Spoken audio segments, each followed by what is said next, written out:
তুমি কি কখনো এমন পরিস্থিতিতে পড়েছো যেখানে না বলতে চাও কিন্তু হ্যাঁ বলে ফেলো, শুধু কাউকে খুশি রাখতে? প্রতিবার তুমি হ্যাঁ বলো, তুমি নিজের একটা ছোট্ট অংশ হারাও, তুমি চুপচাপ গিলে ফেলো ক্লান্তি, তুমি হাসো কিন্তু ভিতরে মরে যাও। তুমি জানোই না কথা বলার সাহস পেলে তুমি নিজের জীবনটা বদলে ফেলতে পারতে। আর এই ভিডিওর শেষে আমি এমন একটা কথা বলবো যেটা শোনার পর তুমি সবাইকে পুরোপুরি না বলতে শিখে যাবে। ঋষভ একজন সাধারণ ছেলে, কিন্তু ভেতরে এক অজানা গভীরতা।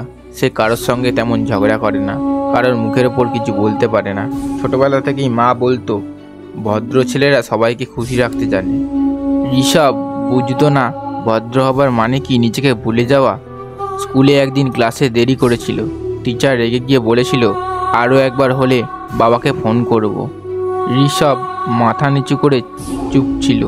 সে বোঝে না কীভাবে বলবে, স্যার গত রাতে বাবা মা ঝগড়া করে আলাদা হয়ে গেছে। সে শুধু হ্যাঁ বলে মাথা নাড়ল। সেই দিন থেকে ঋষভ শিখে গেল নিজের কথা না বলে চুপ থাকাটাই নিরাপদ। সময় গড়িয়ে কলেজে, তারপর চাকরি।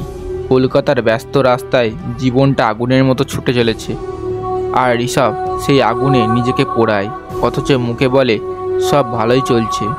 তার রুমমেট রাজীব প্রতিদিন রাতে দেরি করে আসতো, এসে হইচই করত। ঋষভ পড়তে পারত না, কিন্তু সে মুখে কিছু বলতো না।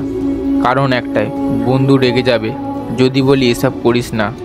অফিসে বস একদিন ডাকে, ঋষভ কাল তো ছুটি না, ক্লায়েন্ট মিটিং আছে।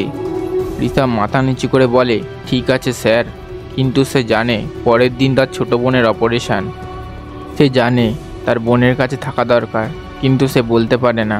সে শুধু ভাবে একটু কষ্টই তো, সামলে নেব। কিন্তু একটা সময় আসে যখন সামলে নেবে কথাটা নিজেই একটা ভয়ঙ্কর দুঃস্বপ্নে পরিণত হয়। ঋষভ একা রাতে ছাদে উঠে দাঁড়ায়, আকাশ দেখে, বাতাসে হাত রাখে। মনে হয় আমি তো আছি কিন্তু কোথাও নেই।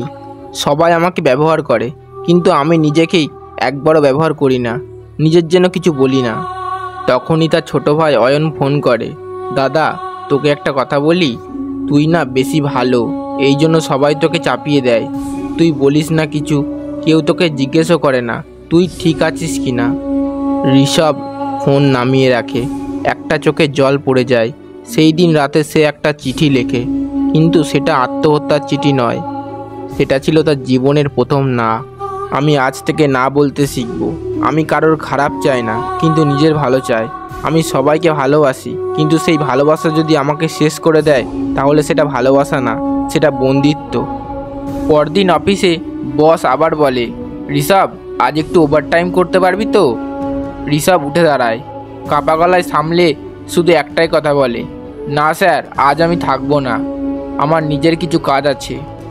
বস অবাক, সহকর্মীরা চুপ, কেউ কেউ মুখ টিপে হাসে, কিন্তু ঋষভ হাসে না।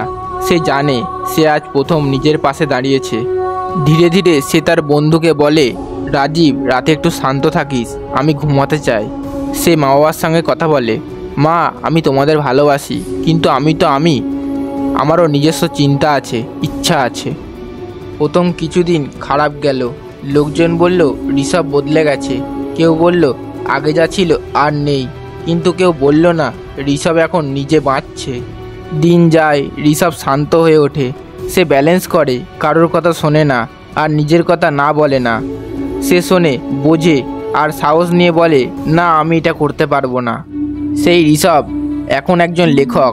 সে লেখে, আমার প্রথম গল্পটা কোনো প্রকাশক ছাপেনি, কারণ আমি তাদের শর্তে হ্যাঁ বলিনি। আমি বলেছিলাম না, আমি আমার ভাষাতেই লিখব। আজ আমার বই 7টা দেশে বিক্রি হয়, কারণ আমি একদিন সাহস করে বলেছিলাম না। এই মুহূর্তে যদি কেউ তোমাকে কিছু করতে বলে যেটা তুমি চাও না, পারো না, বিশ্বাস করো না, তাহলে মনে রেখো তোমাকে হ্যাঁ বলতে হবেই না। না এটা একটা শব্দ না, এটা একটা অস্ত্র, যেটা নিজেকে রক্ষা করার জন্য তোমাকে ব্যবহার করতেই হবে। বলেছিলাম না, শেষে একটা কথা বলবো যেটা শুনলে তুমি একদম না বলতে শিখে যাবে। মন দিয়ে শোনো, সবসময় হ্যাঁ বলতে বলতে একদিন তুমি নিজেরই না শুনতে ভুলে যাবে। তুমি হাঁটবে কিন্তু তোমার রাস্তা থাকবে না, তুমি হাসবে কিন্তু মন কাঁদবে। এই জীবন তোমার, সবাইকে খুশি করতে গিয়ে নিজেকে হারিও না। এখনই শেখো না বলতে।